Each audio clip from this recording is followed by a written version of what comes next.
네, 오늘은 두려워하지 않을 이유라는 제목으로 하나님의 말씀을 전하도록 하겠습니다. 아브라함 매슬로우라고 하는 여러분 심리학자를 잘 아시죠? 그가 이제 욕구 단계 이론에서 인간의 욕구를 5가지로 파악을 했습니다. 생리적인 욕구, 안전의 욕구, 사랑과 소속의 욕구, 존중의 욕구, 이 자아 실현의 욕구예요. 이 욕구가 점진적으로 이제 증가된다라고 이야기를 했는데, 그러니까 예전에는 사람들이 다른 욕구들에 많은 관심을 기울였던 것 같습니다. 뭐 생리적인 욕구라든지 어떤 뭐 먹고 사는 문제, 뭐 이런 것들에 더 집중을 했던 것 같아요. 그런데 이 코로나19 시대를 살아가고 있는 우리에게는 무엇보다도 이 안전의 욕구에 대한 갈망이 커진 것 같아요. 우리가 이 사회적인 거리두기를 하고 있는 것도 어떻게 해서든지 이 질병의 위협으로부터 우리 공동체와 가족과 또 내 자신을 지키기 위함 아니겠습니까? 이 안전에 대한 욕구에 대한 갈망함이 증대되었다라고 하는 거예요. 여러분, 이 코로나19 사태가 점점 이렇게 더 심각해지고 온 세계를 뒤흔들고 있는 상황 가운데서 거의 대부분의 사람들이 직면하고 있는 문제가 바로 이 두려움의 문제라고 할 수 있을 겁니다. 세계에 뭐 너나 할 것 없이 모두가 당면하고 있는 문제예요. 사람들이 두려움과 싸우고 있는 것을 봅니다. 이 두려움 때문에 삶의 어떤 기초라고 할까요? 뿌리라고 할까요? 이 모든 것들이 막 뒤흔들리면서 불안정을 느끼고 있는 것을 보게 됩니다. 심지어 이 두려움에 사로잡혀서 기본적인 삶도 살아가지 못하는 그런 경우들도 보게 되는 거예요. 어떤 이들은 고상한 모습을 유지하고 있는 것처럼 보이지만 실상은 이 두려움의 문제로부터 자유를 얻기 위해서 발버둥 치고 있는 것을 보게 됩니다. 여러분, 우리 인간들이 당면하는 이 두려움의 문제는 굉장히 다양한 형태로 다가오는 것 같아요. 가장 원초적인 이 두려움은 죽음에 대한 두려움입니다. 그렇지 않습니까? 죽음에 대한 두려움을 가지고 있지 않은 사람은 뭐 거의 없는 것 같아요. 사실 이 죽음에 대한 두려움은 이 존재론적인 두려움이기 때문에 누구나 예외가 없습니다. 그렇기 때문에 여러분, 사람들이 실제로 이 비진리를 붙들고 다른 타 종교들 가운데 가서 뭐 비나이다 그런 신앙도 하기도 하고, 또 수많은 사람들이 무슬림이 되어 가지고 자기가 조금만 뭐 이렇게 알라에게 잘 보이게 되면은 나중에 다른 세상에 가가지고 내가 더 호의호식하게 될 것이다, 막 이러기도 하고.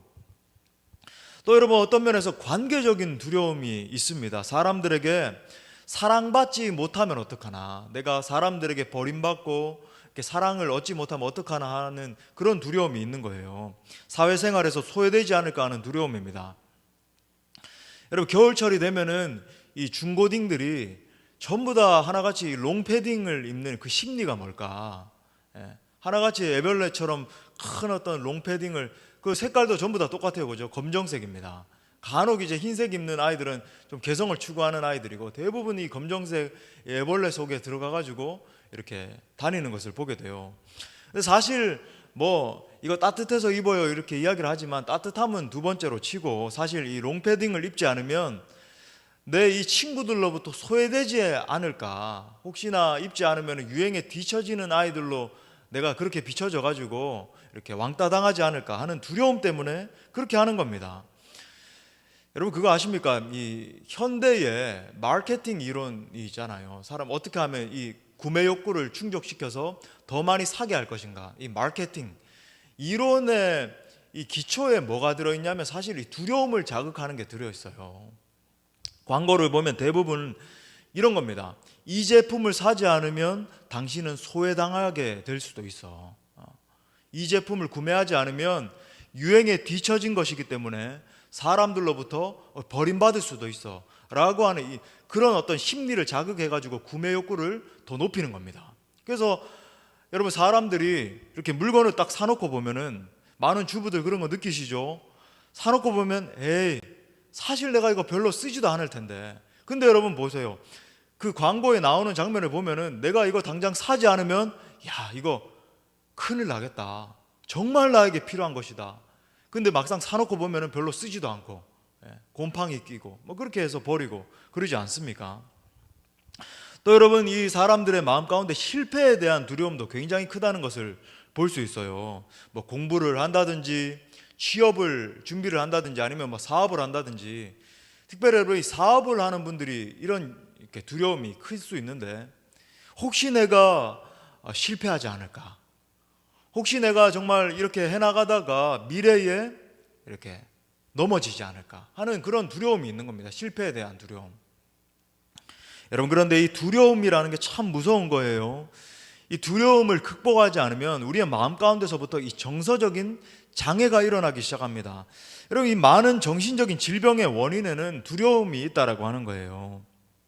여러분, 요즘 이 정신질환자들이 많다라고 하는 것은 우리 사회가 굉장히 불안정한 사회가 이렇게 되었다라고 하는 것을 이야기하는 겁니다. 특별히 이 질병과 재난에 대한 염려가 많아진 요즘은 이 정서적인 불안정을 느끼는 사람들이 점점 더 많아지고 있습니다. 이 설교를 준비하면서 성균관대학교 의과대학 정신과 교수님의 책을 좀 이렇게 읽게 됐는데, 이 책에 보니까 현대인들이 앓고 있는 뭐 우울증이나 공황장애 같은 이 정신적인 이 근본적인 원인에 뭐가 있냐면 두려움이 있다라고 하는 거예요. 다름이 아니라 두려움이 사로잡고 있다.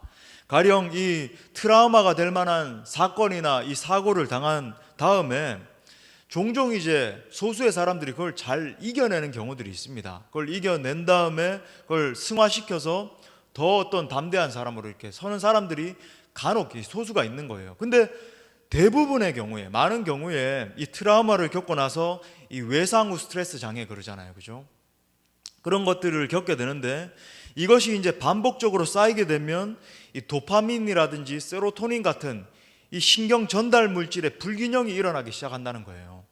이 외상 후 스트레스 장애가 계속 이렇게 반복적으로 쌓이게 되면 호르몬 불균형이 일어나기 시작하는 겁니다. 신경 전달 물질이 일어나기 시작하는 거예요. 그때부터 어떤 일이 일어나냐면 사람의 마음 가운데 단순히 그냥 어떤 우울감을 넘어서서 자살하고 싶은, 내 생명을 스스로 이렇게 버리고 싶을 만큼의 어떤 우울감이라든지 극심한 극도의 어떤 불안함을 느끼는 불안장애라든지 어떤 공황장애 같은 것들을 겪으면서 그때부터는 이제 정상적인 삶을 살 수 없게 되는 거죠. 정상적인 삶을 영위할 수 없는 겁니다. 나는 그렇게 살고 싶은데 여러분 이미 정신이요, 이 호르몬에서부터 완전히 불균형이 일어났기 때문에 정상적인 삶을 살 수 없다라고 하는 거예요. 여러분 기억하십시오. 두려움을 그대로 방치하면 삶 전체가 파괴됩니다. 그렇게 돼요. 실제적인 무기력함에 빠지게 돼요. 예를 들어 엘라 골짜기에서 이 블레셋의 장수 골리앗이 호령을 칠 때 이스라엘 백성들이 어떻게 되었습니까? 조금 제가 빨리 읽어드릴게요. 사무엘상 17장 8절부터 11절에 보니까 이렇게 말해요. 그가 서서 이스라엘 군대를 향하여 외쳐 이르되 너희가 어찌하여 나와서 이 전열을 벌였느냐? 나는 블레셋 사람이 아니며 너희는 사울의 신복이 아니냐? 딱 비교하는 거예요. 거대한 골리앗이 나와서 너희는 한 사람을 택하여 내게로 내려보내라. 그가 나와 싸워서 나를 죽이면 우리가 너희의 종이 되겠고 만일 내가 이겨 그를 죽이면 너희가 우리의 종이 되어 우리를 섬길 것이라. 이 끝장내자는 거예요. 사생 결판을 내자는 겁니다. 그 블레셋 사람이 또 이르되 내가 오늘 이스라엘의 군대를 모욕하였으니 사람을 보내어 나와 더불어 싸우게 하라 한지라. 사울과 온 이스라엘이 블레셋 사람의 이 말을 듣고 놀라 크게 두려워하니라. 그러니까 단순히 그냥 어느 정도의 두려움을 느끼는 것이 아니라 이 골리앗의 호령치는 그 말을 듣고는요, 두려움이 이 사람들을 완전히 잠식한 거예요. 사로잡은 겁니다. 삼켜버린 거예요. 또 사무엘상 17장 24절에도 보니까 이스라엘 모든 사람이 그 사람을 보고 골리앗을 이제는 봤을 뿐인데 그 말을 들은 정도가 아니라 그냥 모습만 보고도 심히 두려워하여 그 앞에서 도망하며. 여러분 이 군병들도요 훈련된 군사들입니다. 오랜 세월 동안 훈련되어 있잖아요. 그런데 그 군사들이 두려워 벌벌벌벌 떨면서 두려움이 사로잡힌 거죠. 여러분 두려움에 사로잡히면 어떤 여러분 용병이라 할지라도 용사라고 할지라도 여러분 아무런 힘도 쓰지 못하게 된다는 거예요. 두려움에 사로잡히니까 이스라엘 모든 백성들이 무장 해제되어 버립니다. 이처럼 두려움이 한 존재를 잠식하면 그 존재는 완전히 무너져요. 아무것도 못하게 돼요. 무너져서 하나님이 주신 사명도 감당하지 못할 뿐만 아니라 삶조차도 제대로 영위하지 못하게 되는 겁니다. 자, 그렇다고 한다면 이게 너무 중요한 거예요. 우리가 이 두려움의 문제를 어떻게 극복할 것인가. 이 코로나19 때문에 이게 장기화가 되면서 정말 최소한 어떤 내년 초까지는 이게 극복되기가 힘들다라고 지금 예측을 하고 있잖아요. 심지어 백신을 접종을 하려면 내년 말까지도 이렇게 지속될 수 있다, 이런 예측이 나오는 상황 가운데서 어떻게 하면 우리가 이 두려움의 문제를 이기고 하나님의 사명을 감당하는 자들로, 그냥 단순히 뭐 삶만 살아가는 게 아니라 정말 하나님 우리에게 주신 이 사명을 감당하는 자들로 서 있을 수 있는가, 우리가 함께 살펴보면서 은혜를 나누겠어요. 자, 첫 번째는요, 두려움의 원인을 알아야 됩니다. 두려움의 원인을 알아야 돼요. 자, 물론 이 삶 가운데 찾아오는 두려움의 원인은 여러 가지일 수 있어요. 여러 가지 루트를 통해서 두려움이 들어올 수도 있습니다. 심지어 여러분, 이건 영적인 것과 연관이 되기 때문에 내가 어느 순간에 살다가 영적인 침공이 일어날 수도 있어요. 막 꿈을 통해서든지, 여러분 그런 것들 아시죠? 심지어 더 강한 경우에는 그저 잡신이 씌어가지고 막 무당으로까지 이렇게 갈 수밖에 없는 뭐 그런 인생까지도 벌어지고. 여러분, 이 두려움의 루트는 사람을 통해서, 사건을 통해서, 내가 원치 않았는데 사고를 통해서, 아니면 내가 원치 않았는데 무슨 뭐 질병이 찾아왔든지, 아니면 뭐 사업이 어려워졌든지, 여러 가지 일들을 통해서 찾아올 수 있어요. 자, 하지만 우리는 이제 두려움의 이 궁극적인 원인이 무엇인지, 항상 여러분 우리 성경을 살펴보는 우리는요, 믿음의 사람들은 궁극적인 원인이 무엇인지를 알아야 됩니다. 자, 여러분, 우리 인간의 삶 속에서 언제 두려움이 들어왔는가? 죄를 짓고 난 이후부터입니다. 죄예요, 죄. 두려움이 찾아온 직접적인 원인은 죄 때문입니다. 한번 따라합시다. 죄 때문이다. 예. 죄는 인간의 마음에 두려움을 심어줬어요. 죄의 결과예요. 죄를 지은 인간이 어떻게 반응하는지 보십시오. 창세기 3장 10절부터 11절 말씀 한번 보십시오. 이르되 내가 동산에서 하나님의 소리를 듣고 내가 벗었으므로 두려워하여 숨었나이다. 그러니까 죄를 범한 인간이 정말 하나님의 영광 가운데 있었잖아요. 원래는 죄를 짓기 전에 하나님의 충만한 영광 가운데서 그 하나님과 교제하고, 그죠? 그 하나님을 찬양하고, 정말로 평강과 의와 평강과 희락이 다스리는 그 나라를 충분히 누리고 있었어요. 그런데 죄가 인간 가운데 들어오니까, 죄를 지으니까 내가 벗었으므로 두려워하여 숨었나이다. 이르되 누가 너의 벗었음을 내게 알렸느냐? 내가 내게 먹지 말라 명한 그 나무 열매를 내가 먹었느냐? 그러니까 죄를 짓는 순간부터 아담과 하와의 이 중심 가운데는 여러분 두려움이 잠시 간 거예요. 수치감이 들어오고, 여러분 그 결과로 두려움이라고 하는 굉장히 이 강력한 쓴뿌리가 자리 잡게 된 겁니다. 그래서 도망쳐서 숨은 거예요. 본질적으로 두려움은 하나님으로부터 버림받은 감정이에요. 하나님으로부터 버림받은 감정이 두려움의 뿌리라고 하는 거예요. 두려움은 하나님의 품을 떠난 순간부터 찾아옵니다. 아담과 하와는 아무도 그를 죽이려고 하지 않았는데, 아무도 뭐 그를 지금 아직까지 정죄하고 있지 않잖아요. 그랬는데도 불구하고 누가 공격하는 것처럼, 누가 자기를 막 뒤쫓아오는 것처럼 수치감을 느끼면서 벌벌벌벌 떨면서 갑자기 불안해하고 두려워하고 숨는 거예요. 이스라엘 백성들이 포로 생활 중에 느꼈던 두려움은 다른 두려움이 아닙니다. 사실은 아버지의 부재로부터 온 거예요. 바벨론의 포로 생활을 하고 있는 이스라엘 백성들은 지금 하나님이 더 이상 자신들과 함께 하지 않는다라고 하는 이 느낌에 사로잡히게 됐습니다. 그러니까 하나님의 부재의식이 두려움을 가지고 온 거죠. 원래 이스라엘은 예루살렘 성전 중심으로 살았잖아요. 성전을 바라보면서, 성전 전에는 회막이 있었고, 그죠? 성막이 있었고, 이제 성전이 들어서고 난 이후로부터는, 건설되고 난 이후로부터는 성전을 바라보면서 그 성전에서 하나님을 예배하면서 살았습니다. 여러분, 제가 말씀드렸죠. 이 성막, 회막, 그리고 이 성전은 뭘 의미한다라고 말씀드렸죠? 하나님의 임재, 맞아요. 하나님의 임재입니다. 지금 여기 정확하게 9명이 이렇게 있는데 이 중에서도 정답을 말씀한 분이 계셨어요. 하나님의 임재의 상징이죠. 여러분, 하나님이 성전에 임재하신다라고 하는 것은 하나님이 이 자신들과 함께 하셔서 보호자가 되어주신다, 거처가 되어주신다, 피할 바위가 되어주신다, 그런 의미였어요. 그러니까 여러분, 그들에게 성전이 없어진다, 말도 안 되는 일이었어요. 그런데 이 바벨론의 침공으로 최악의 일이 벌어졌습니다. 제일 중요한 게 성전인데 그곳에서 하나님의 영광을 바라보면서 하나님을 찬양하고 하나님 예배하고 하나님을 의지하면서 살았는데 그 성전이 파괴된 거예요. 바벨론 침공해서 완전히 이 예루살렘을 짓밟아 버렸잖아요.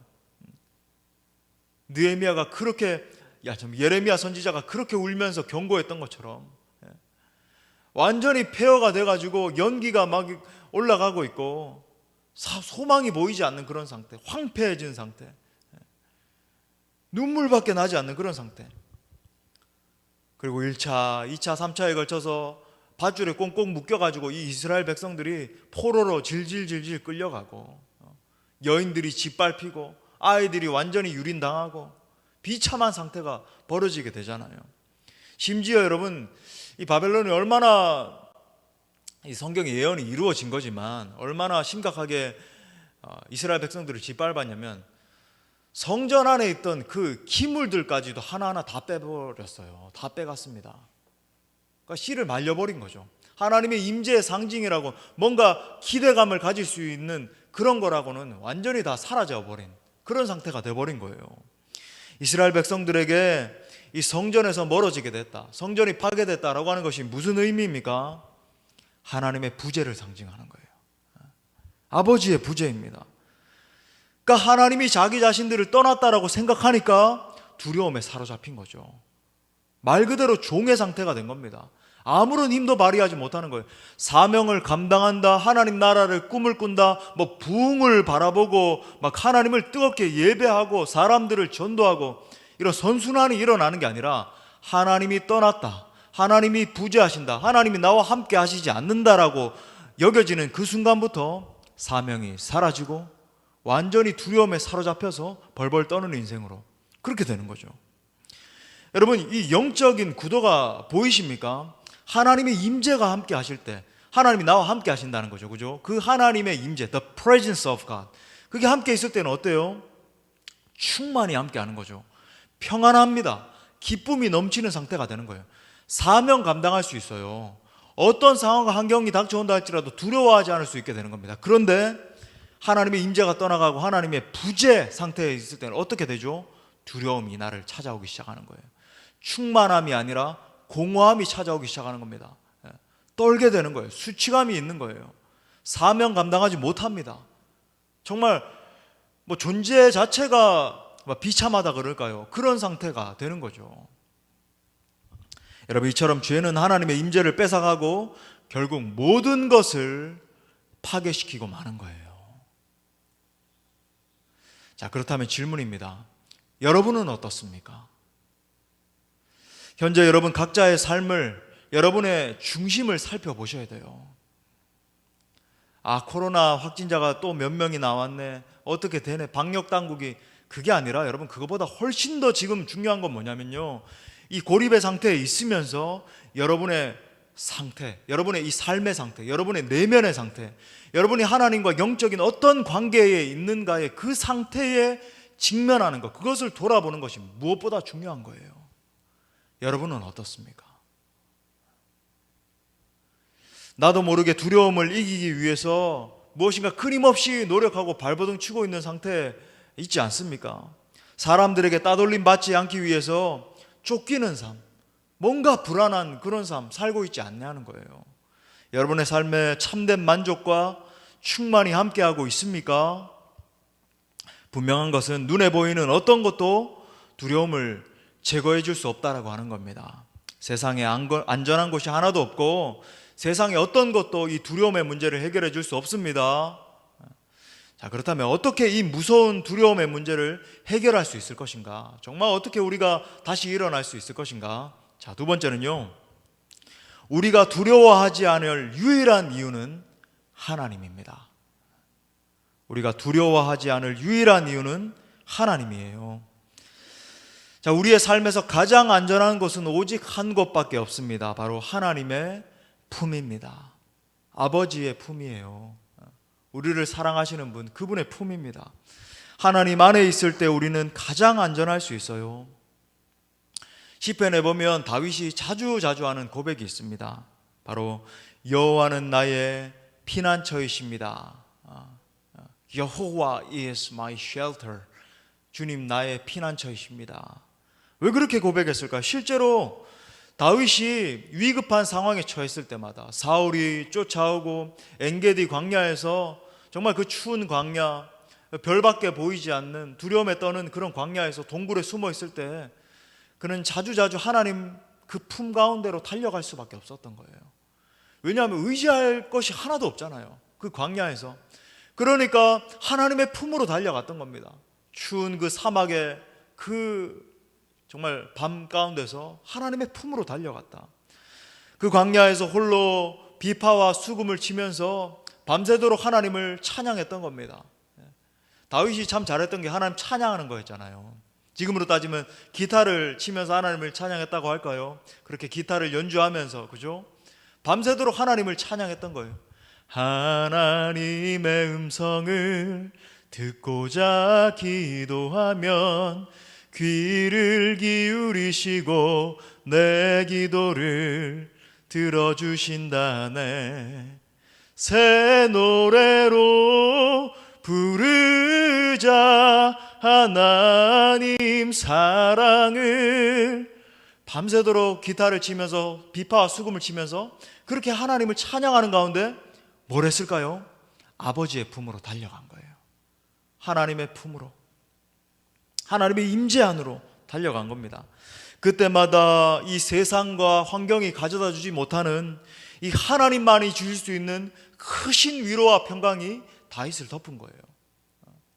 정말 압살롬이 쫓아올 때에도, 사울이 또 쫓아올 때에도, 블레셋이 막 쳐들어올 때에도 하나님의 품으로 달려갔을 때 하나님의 위로와 평강과 은혜가 그 다윗을 덮은 거예요.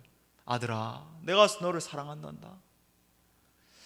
마찬가지로 우리도 하나님 안에 있어야 진정한 안전을 보장받을 수 있습니다. 오늘 10절에도 보니까 참 우리가 이 말씀에 당도하려고 지금까지 이렇게 살펴본 거예요. 두려워하지 말라, 내가 너와 함께함이라. 참 우리가 사랑하는 말씀 아닙니까? 얼마나 좋은지 모르겠어요. 두려워하지 말라, 내가 너와 함께함이라. 두려움에 빠진 백성에게 하나님은 내가 너와 함께하겠다라고 말씀하세요. 복음 중에 복음입니다.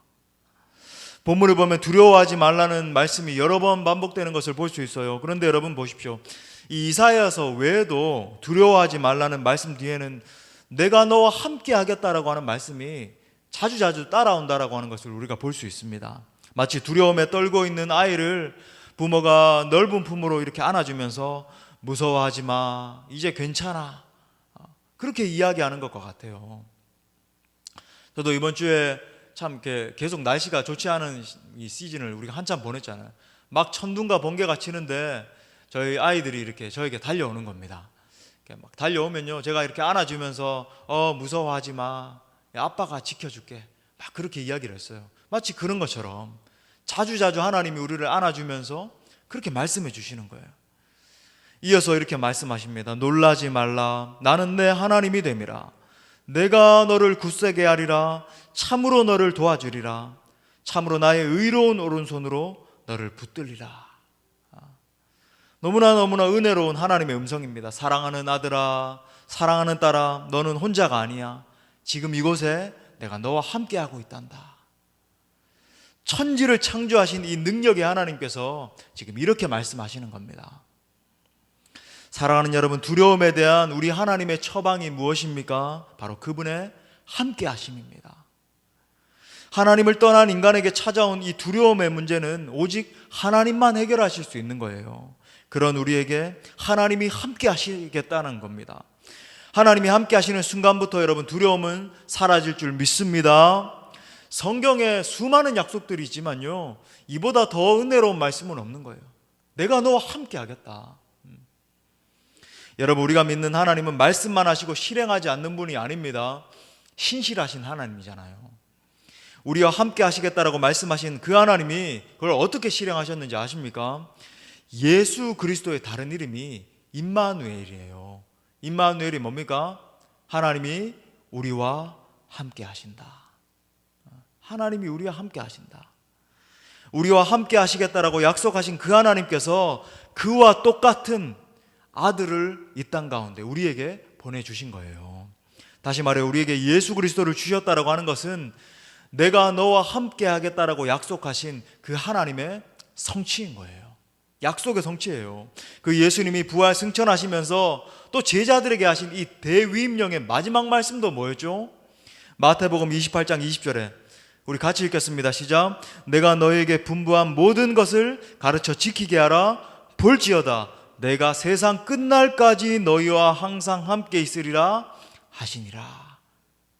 사랑하는 제자들아, 너희가 이 대위임령을 실행해야 돼. 이것이 나의 명령이야. 그런데 이거 그냥 너희 혼자 하도록 내버려 두는 게 아니라 볼지어다, 한 봐봐. 내가 세상 끝날까지 너희와 함께 있으면서 너희를 도와줄 거야.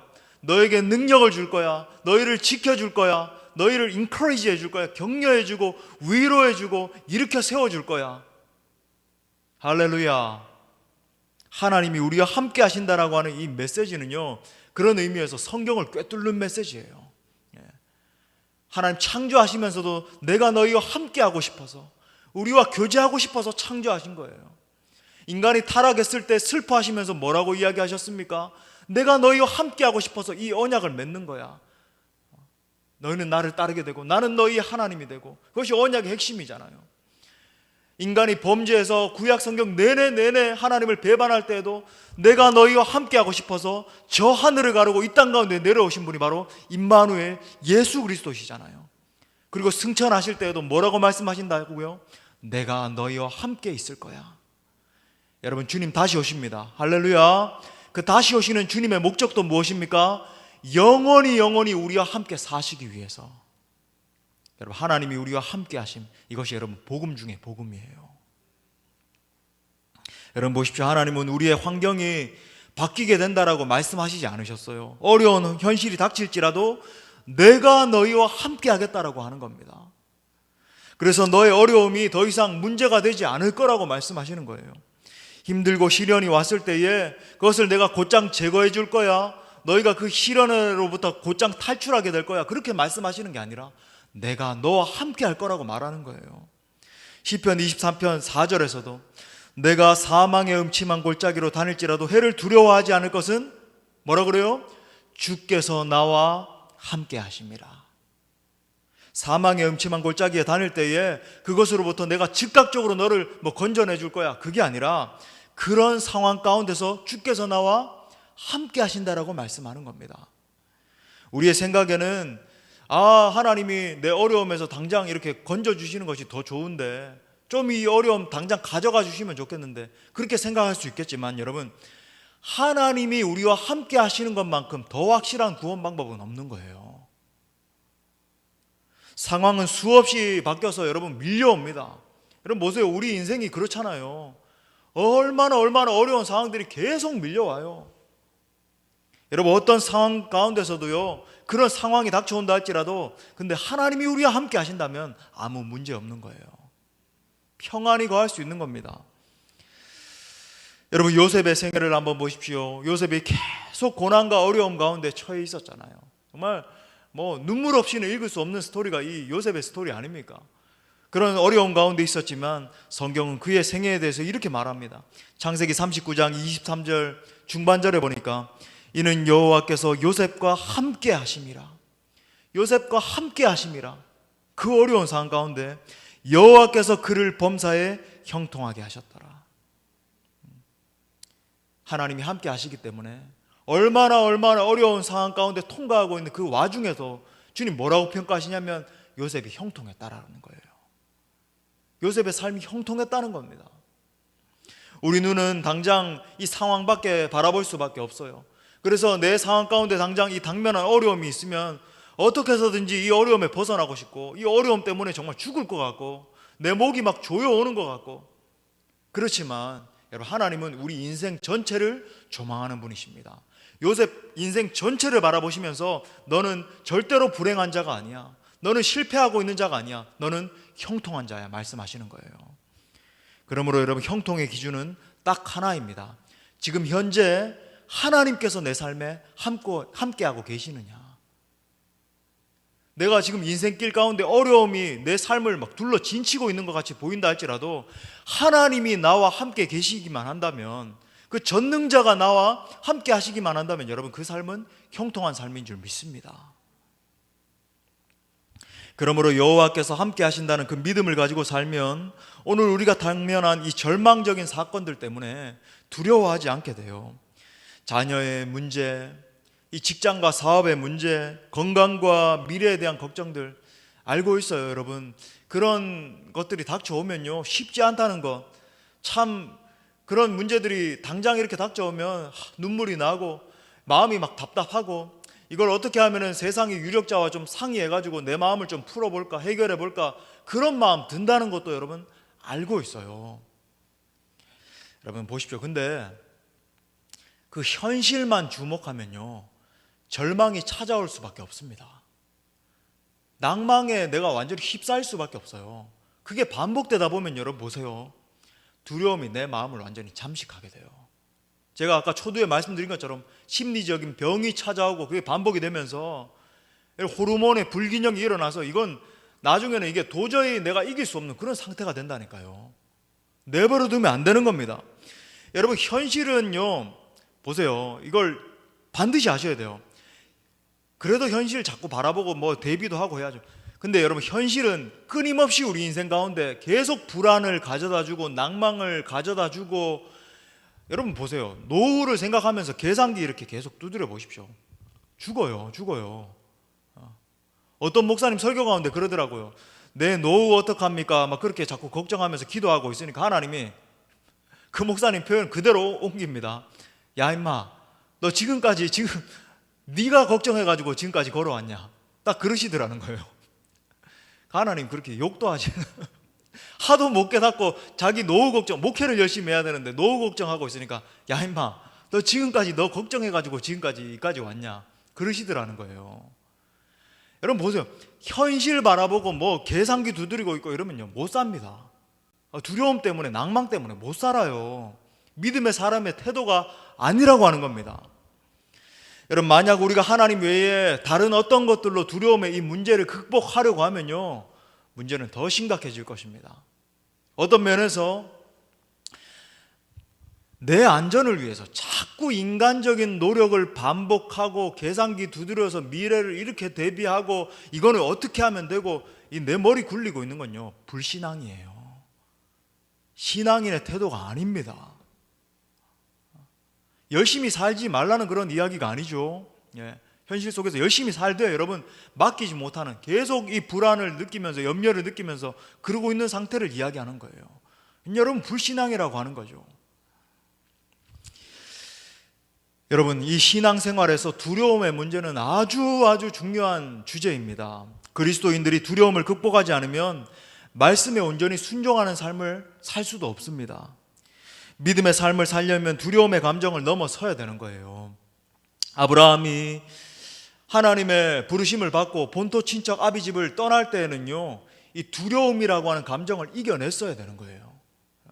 자기의 이 안정적인 삶을 떠날 때 여러분 두려움을 이겨냈어야 되죠.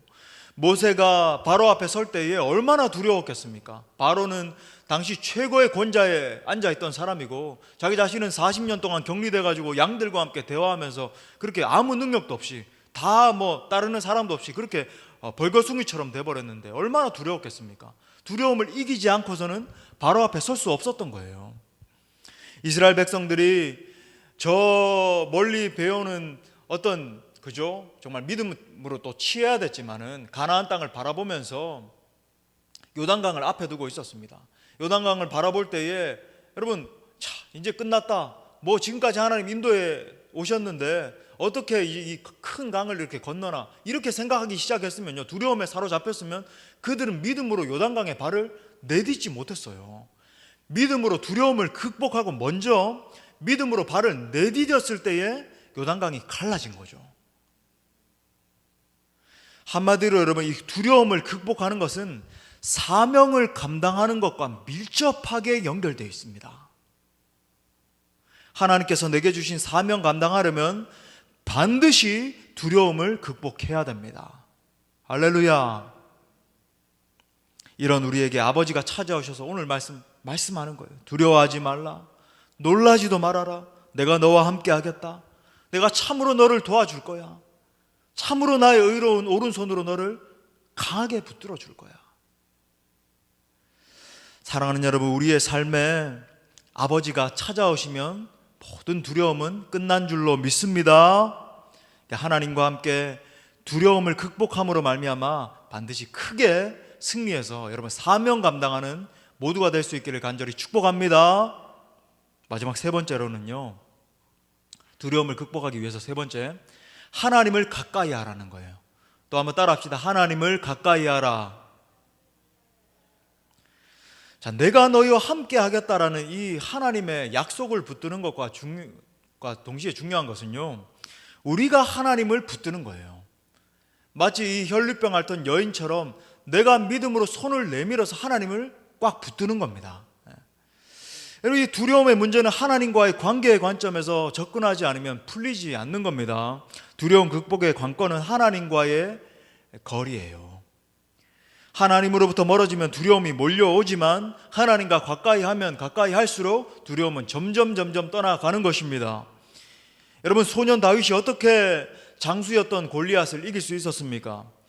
그 순간 갑자기 엄청난 정신력을 발휘해가지고 집중력을 발휘해서 그렇게 이겼습니까? 아니에요. 어린 시절부터 하나님과 친밀한 관계를 가져왔기 때문에 어떤 상황 가운데서도 하나님을 바라볼 수 있었던 거죠.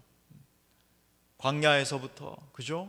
하나님을 찬양하고 하나님을 예배하는 그 영성이 점점 쌓인 겁니다. 어릴 때부터 영성이 쌓인 거죠. 여러분, 제가 누누이 말씀드리지만 이 영성이라고 하는 것은 한순간에 절대 생기는 게 아니에요. 잠깐 오늘 하루 와가지고 금요 성령 집회 한번 참석하고 1시간 동안 부르짖고 영성이 내가 한 20%로 떨어졌는데 100%로 충전하고 가고, 가끔 우리가 그렇게 이야기하잖아요. 에너지 그 오락실 에너지 이렇게 게임기 충전하듯이 그런 게 아니라고 하는 겁니다. 여러분, 이 영적인 능력, 이 영성이라고 하는 것은 오랜 시간 동안 하나님과의 친밀한 관계를 맺으면서, 그러니까 사도 바울이 이야기한 이 경건이라고 하는 것을 계속 오랜 시간 동안 쌓으면서 그 가운데 생겨나는 것이 영적인 능력이라고 하는 거죠.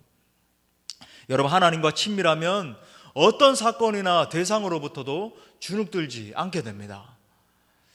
예를 들어서 여러분 보십시오. 아들 압살롬이 당시에 모든 사람들이 압살롬에게 마음을 사버렸어요. 얼마나 멋있게 잘생기고 다윗의 아들, 그죠? 막 압살롬이 얼마나 탁월한 능력을 지녔는지 그에게 마음을 다 사버렸습니다. 그래서 이렇게 반역을 해서 다윗은 몇몇 군사가 남지 않은 상태에서 막 도망을 가는데요, 그렇게 몰려올 때 다윗이 어떻게 고백하는지 여러분 들어보세요. 시편 3편 5절부터 6절입니다. 내가 누워 자고 깨었으니, 여러분 그 상황에서 누워 잤대요. 얼마나 마음이 평안했으면. 자고 깨었으니 여호와께서 나를 붙드심이로다. 천만인이 나를 애워싸 진친다 하여도 나는 두려워하지 않으리로다. 얼마나 은혜롭습니까? 얼마나 놀라운 고백이에요. 그러니까 하나님과 친밀함을 유지하고 있으면 어떤 상황과 환경 가운데서도 어떤 대단한 사람이 군사를 거느리고 나를 쫓아와서 죽이려고 한다 할지라도 절대 주눅들지 않는 거예요. 당당한 겁니다. 마음에 담대함이 있는 거죠. 그러므로 이 코로나19의 장기화로 말미암아 참 힘겨울 때도, 여러분 알아요. 힘든 상황이라는 거 제가 알잖아요. 여러분, 그렇게 근데 힘든 상황이라 할지라도 하나님과의 친밀함을 유지하는 것이 가장 중요합니다. 자, 다시 한번 강조합니다. 하나님과의 친밀함을 유지하는 것이 가장 중요해요. 생각해 보세요. 일주일에 한번 TV를 켜고 핸드폰을 켜가지고 온라인 예배 한번 참석하는 사람과, 물론 지금 우리가 이 국가의 방역 시스템상 모이지 못해서 온라인으로 예배를 드릴 수밖에 없는 상황이지만 예배 때마다 사모함으로 준비하고, 그죠? 아마 그런 분들 계실 거예요. 지금도 제가 이제 교회에 왔다 갔다 하면서 저는 자주 이렇게 걸어 다니는데, 걸어 다니다가 우리 권사님들 만나고 또 전화 신방하면서 이렇게 음성을 들으면 목사님이 온라인을 통해서도 많이 은혜 받고 있습니다, 막 이렇게 기뻐하는 그런 지체들의 음성을 듣거든요. 그런 분들은 이럴 겁니다. 아무래도 막 한 1시간 전부터 30분 전부터 무릎 꿇고 기도로서 예배를 준비하고, 그죠? 예배가 시작되면 막 사모하는 마음으로 예배를 드리고, 또 그뿐만이 아니라 삶 가운데서도 제가 누누이 부탁드리는 것처럼 말씀, 묵상 본문 우리 계속 나가는데 그 묵상 철저히 하고 관찰, 해석, 적용해가지고 또 날마다 뭐 자기 전이든 아침이든 무릎 꿇고 하나님 앞에 정말 철저하게 기도 생활로 나아가고 온 열방을 향해서 막 손을 들고 기도하고 그러는 지체들과 여러분 영성이 얼마나 다르겠어요. 한번 참석하는 지체들과 그렇지 않은 지체들이요. 날마다 이 예배와 묵상과 기도를 통해서 하나님을 만나는 사람은요, 어려운 상황을 대하는 태도 자체가 틀린 겁니다. 뭔가 모를 이 평안함이 잔잔히 흐르는 게 있고 기쁨이 있고, 그죠? 감사가 있고 어렵지만 두려움을 극복하면 담대함이 생기는 거예요. 두려움을 이기면 상황에 끌려다니지 않고 오히려 여러분 상황을 주도하는 사람이 됩니다. 그래서 여러분 이 두려움을 이겨낸 사람이 리더가 되는 거예요. 하나님도 그런 사람을 리더로 세우는 겁니다. 하나님은 여호수아를 이스라엘의 새로운 리더로 세우시면서 이렇게 말씀하셨어요. 여러분 잘 아시는 말씀이죠. 여호수아서 1장 9절 말씀, 강하고 담대하라, 두려워하지 말며 놀라지 말라, 내가 어디로 가든지 내 하나님 여호와가 너와 함께 하느니라. 두려워하지 않을 근거 하나, 여호와 하나님이 나와 함께 하신다. 이렇게 코로나 시대에도 여러분 우리 그리스도인들은요 앞선 리더들이 돼야 됩니다. 영적 리더들이 돼야 돼요. 그래서 이 세상 사람들에게 두려움에 떨고 있고 낭망하고 있고 맨날 뭐 맘카페 같은 데서 하루 종일 부정적인 댓글이나 달고 있는 그런 사람들에게 정말 이 그리스도인들이 이 어려운 코로나 상황을 어떻게 극복해 나가는지 믿음으로 보여줘야 되는 거예요. 그럴 때 여러분 이렇게 묻지 않겠습니까? 아니 이렇게 힘들고 어려울 때에 어떻게 당신은 그렇게 담대하고 기쁨이 넘치고 행복할 수 있습니까? 그러면 그때 그 비밀을 이야기해 주는 거예요. 제 안에는 예수님이 계십니다. 예수님이 저와 함께 하시기 때문에 저는 담대할 수 있습니다. 많이 어려우시죠? 저도 어려운 상황인 거 알고 있습니다만은 예수님과 함께 곧 이겨내게 될 것입니다. 예수님 한번 믿어보시죠. 그 와중에도 간증하고 전도할 수 있게 되는 거예요. 여러분 중요한 것은 하나님과의 친밀함입니다. 이게 관건이라고 제가 말씀드리는 거예요. 어려움만 묵상하고 있으면 절대로 이런 담대함은 생기지 않습니다. 그래서 여러분 하루도 빠지지 않고 철저하게 말씀과 기도를 붙들어야 되는 거예요. 여러분 예배 시간마다 영상을 켜고 반드시 참석하셔야 돼요. 주일 예배만 참석하시는 분들 수요일과 금요일도 참석할 수 있길 바랍니다. 두렵고 답답한 마음이 여러분 조금이라도 생기는 것 같으면요 막 기도하면서 찬양하기 시작하세요. 그러니까 이럴 때는 여러분 조금 막 찬양할 때에도 이렇게 약간 좀 우울한 찬양 이런 거 말고 약간 우리 더 마음을 이렇게 막 이렇게 뭐라 그럴까요? 이렇게 좀 구슬프게 만들어 가지고 이렇게 눈물 나게 하고 이런 찬양보다는 좀 힘 있는 찬양이 좋은 것 같아요. 뭐 은혜가 풍성한 하나님은 믿는 자 한 사람 한 사람, 우리 가정에서도 같이 해요. 어제나 오늘도 언제든지 변찮고 보호해 주시네. 주여 성령의 은사들을 오늘도 내리워 주소서. 성령의 뜨거운 불길로서 오늘도 충만케 하소서. 변찮고 보호해 주신다라고 약속하시잖아요. 막 뜨겁게 찬양하는 겁니다.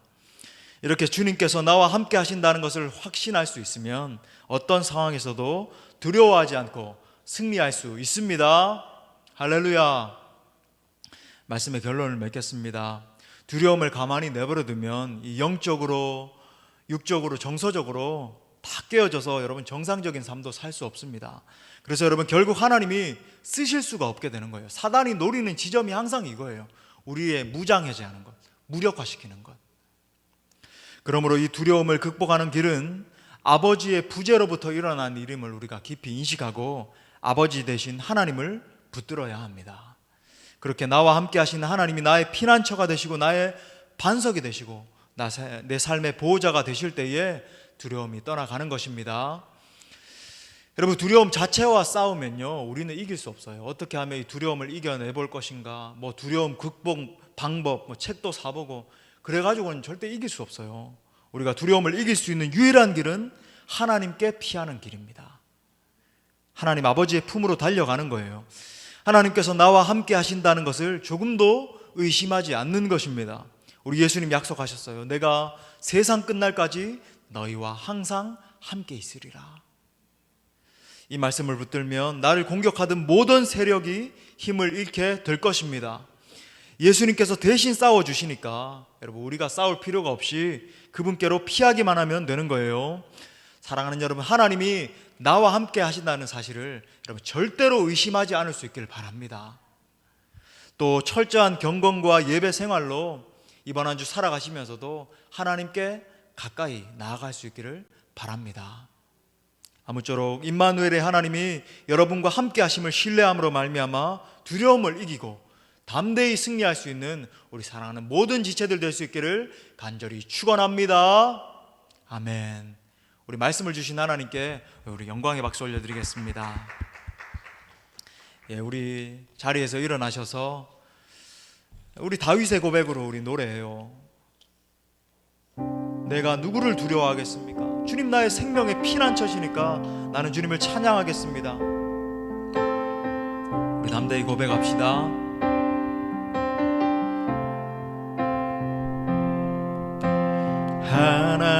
하나님이시여 하나님이시여 주는 나의 하나님이시로다.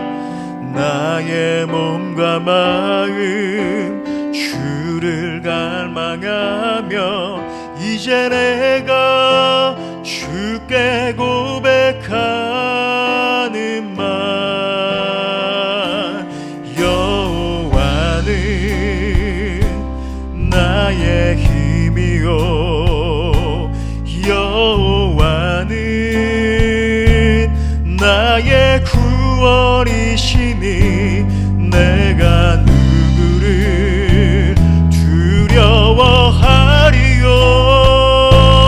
여호와는 생명의 피난처시니 주의 인자가 생명보다 나음으로 내 입술이 여호와를 찬양하리. 내 평생에 주를 찬양하며 주의 이름으로 내 손 들리라. 우리 다시 한번 하나님을 붙드는 믿음으로 하나님이시여 하나님이시여 하나님이 주는 나의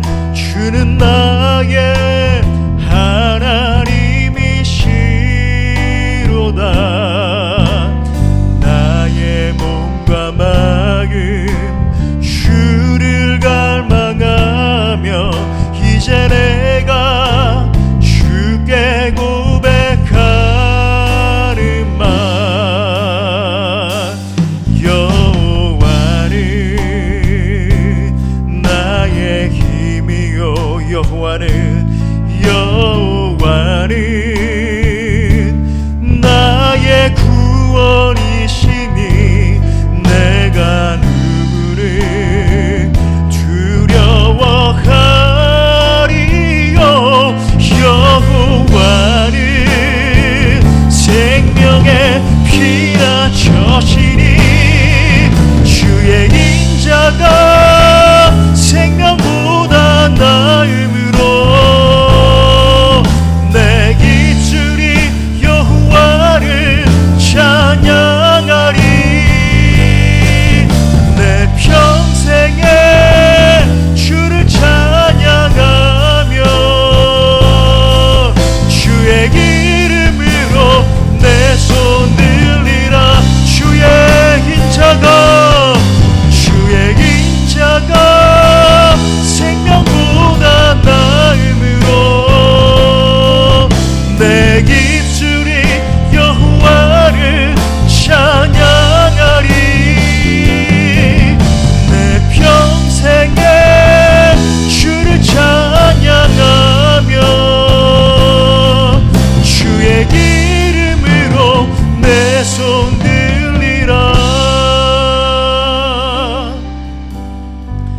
사랑하는 여러분, 이 시간에 우리 말씀 붙들과 함께 기도하시지 않겠습니까? 코로나19의 지속 가운데 두려워하고 있는 지체들, 이 시간 하나님을 바라볼 수 있기를 바랍니다. 여러분, 우리가 상황과 환경만 계속 주시하면 두려움에 잠식당할 수밖에 없어요. 하지만 우리가 믿음의 눈을 들어서 전능하신 하나님을 바라보기 시작할 때, 그 아버지의 품에 달려갈 때 모든 두려움이 떠나가는 것입니다. 여러분, 이 시간 우리가 간절히 기도합시다. 하나님, 어려운 상황 가운데 때때로 두려움이 엄습해 오지만 이제는 하나님 아버지의 품으로 달려가기를 원합니다. 나의 피난처시요 요새시요 반석이시요 환난 중에 만날 큰 도움이신 하나님을 붙들기를 원합니다. 하나님, 내 두려움을 가져가 주시고 하나님의 능력으로 채워 주옵소서. 강하고 담대한 믿음의 사람이 되도록 붙들어 주옵소서. 우리 통성으로 기도합니다. 주여, 하나님, 기도하며 나아갑니다. 하나님이 상황 가운데에 하나님